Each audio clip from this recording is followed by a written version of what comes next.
So ನಮಸ್ಕಾರ ಕಿರಣ್ ಗೌಡ ಅವರೇ. Yes ma'am. First of all thank you for your time. ನಾನು thank you. ಕೆಲವೊಂದು ಪ್ರಶ್ನೆ ಕೇಳ್ತೀನಿ, ನಿಮ್ಮಂಥ ವೀಕ್ಷಕರಿಗೆ ಹೆಲ್ಪ್ ಆಗುತ್ತೆ, ಕೇಳ್ಬೋದಾ? ಹಾಂ ಕೇಳಿ ಕೇಳಿ. ಸೊ ಮಿಲಿನಿಯರ್ಸ್ ಗ್ರೂಪ್ ಬರೋ ಮುಂಚೆ ನಿಮ್ಮ ಭಯ ಅಥವಾ ಕನ್ಫ್ಯೂಷನ್ ಟ್ರೇಡಿಂಗ್ ಬಗ್ಗೆ ಏನಾಗಿತ್ತು? ಆ್ಯಕ್ಚುಲಿ ಮೇಡಮ್ ಬರಬೇಕು ಅನ್ನೋ ಉದ್ದೇಶ ಏನಿರಲಿಲ್ಲ.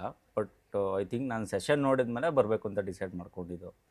ಬಟ್ ಏನಂದರೆ ಇಲ್ಲಿ ಬಂದಮೇಲೆ ಸ್ವಲ್ಪ ಕಾನ್ಫಿಡೆನ್ಸ್ ಜಾಸ್ತಿ ಇದೆ. ಯಾಕಂದರೆ one to one sessions team ಆಗ್ಬೋದು. ಸೊ ಕಂಪ್ಲೀಟಾಗಿ ನೀಟಾಗಿ, ಸೊ ಹೆಂಗೆ ಅಂದರೆ ಇವಾಗ ನಾವು ತಾಯಿ ಮಗುನ ಯಾವ ಥರ ಕಾಪಾಡ್ಕೊಂಡು ಹೋಗ್ತಾರೆ, ಸೊ ಆ ಥರ ಟೀಮ್ ಆಗಿರ್ಬೋದು, ಮೋಹನ್ ಸರ್ ಇರ್ಬೋದು, ಸೊ ನೀಟಾಗಿ ಗೈಡೆನ್ಸ್ ಇದೆ.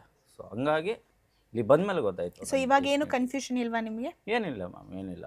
ಸೊ ಇಲ್ಲಿ ಬರುವ ಮುಂಚೆ ನಿಮ್ಗೊಂದು ಟಾಪಿಕ್ ಅಥವಾ ವಿಷಯ ಎಷ್ಟು ಯೂಟ್ಯೂಬ್ ನೋಡಿದ್ರು, ಬುಕ್ಸ್ ನೋಡಿದ್ರು, ರೆಫರ್ ಮಾಡಿದ್ರೆ ಅರ್ಥ ಆಗ್ತಿರ್ಲಿಲ್ಲ. ಬಟ್ ಈಗ ಸುಲಭವಾಗಿ ಅರ್ಥ ಮಾಡ್ಕೊಂಡಿರೋದು ಯಾವುದಾದ್ರು ಇದೆಯಾ?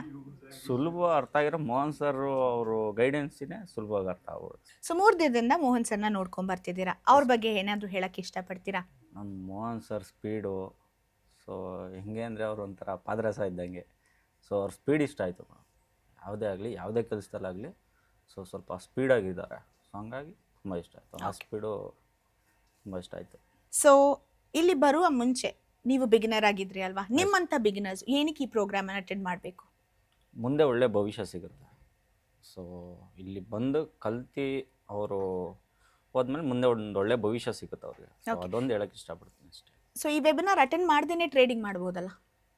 ಆ ಥರ ಆಗಲ್ವಲ್ಲ ಮೇಡಮ್. ಏನು ಇವಾಗ ನಾವು ಸಪೋಸ್ ಯಾವ್ದಾದ್ರು ಒಂದು ಕೆಲಸ ತೊಗೋಬೇಕಂದ್ರೆ ಅದಕ್ಕೆ ಟ್ರೈನಿಂಗ್ ಇರುತ್ತೆ. ಸೊ ಟ್ರೈನಿಂಗ್ ತೊಗೊಂಡ್ಮೇಲೆ ನಾವು ಮಾಡಬೇಕಾಗತ್ತೆ, ಇಮಿಡಿಯೇಟ್ ನಾವು ಮಾಡೋಕ್ಕಾಗಲ್ಲ. ಸೊ ಹಂಗೇನೆ. ಸೊ ಟ್ರೈನಿಂಗ್ ತಗೊಂಡು ಒಳ್ಳೆ ಕೈಗಳಿಂದ ಕಲಿತು ಬರಬೇಕು ಅಂತ. Love. Okay, great. Thank you so much.